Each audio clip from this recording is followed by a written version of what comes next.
Hey, what's going on, guys? X here, and today we're taking a look at the Star Wars 6-inch Blackline Series Imperial Hovertank Pilot. I was able to pick up two of these. This is the Toys R Us exclusive. I'll end up getting another one whenever they get more in, but I think these guys look really cool. I really like the design of I guess the pilot or trooper, whatever you want to call it. It's got some nice different colors in there. Some nice wash to kind of give him a dirty look. So we'll take a little bit better look at that here in a second. Looks like, you know, for the most part, they're not identical, but it looks like they try to hit the same spots. Over here, you see like a little scuff and some dirt. Same over here. Same in the corner right here, the backpack.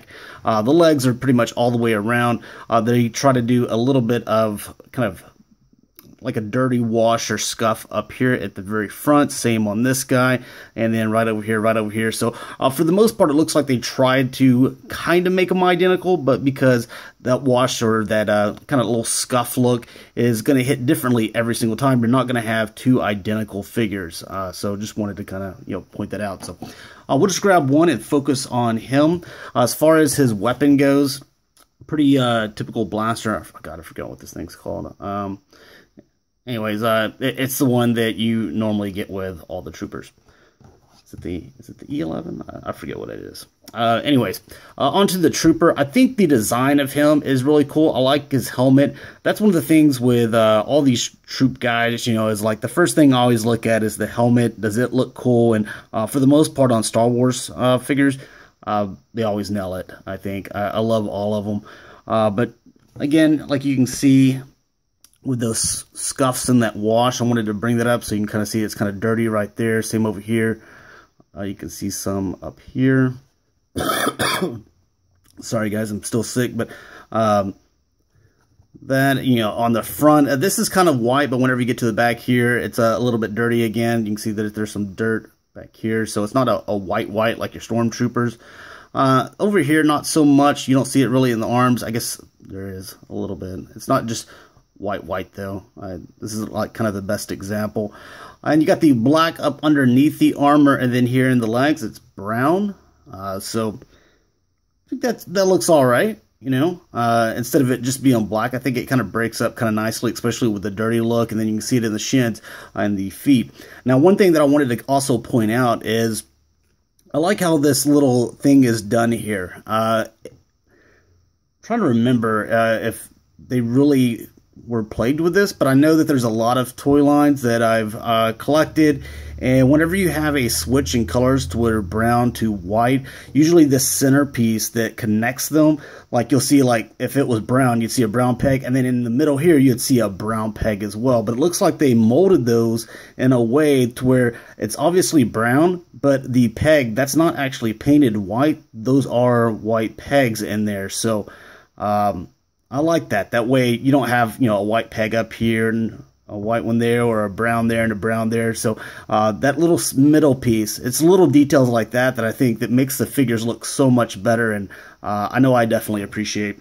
Also with this cool little, you know, wash and scuffs and stuff like that, I think that's really cool. So wanted to definitely point that out to you guys.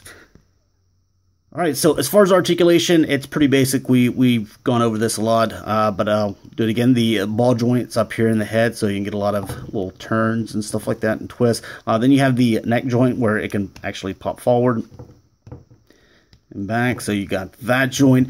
With these shoulders, the armor pieces here, they actually can slide up underneath, and they're kind of a little bit softer than some of the other armor pieces. So sometimes with some of the troopers, like this would be as far as you could go, but this will actually just slide right up underneath this shoulder area. And you can even turn it in there all the way around. So a lot of movement, really good in the shoulder. You know, obviously it can go that way, in and out. You have the elbow, goes back and forth, rotates. With the hands, they rotate. The right one goes up and down. The left one goes left to right.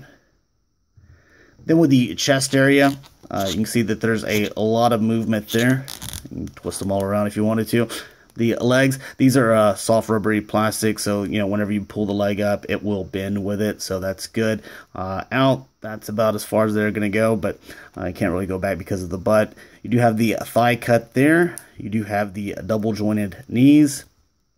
Then you have the foot, which will go back and forth, and it will rotate down here as well. So you can get some pretty cool poses with this guy.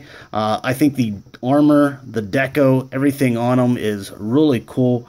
It's not my favorite yet, just because I'm still I would say this might even be maybe my third as far as the design of the armor. Biker Scout was always my first one, and I think it's moved to number 2 because I just really like the Shore Trooper. I think that thing looks awesome, and it definitely took a lot of design cues from the Biker Scout. But this is one that I would definitely pick up.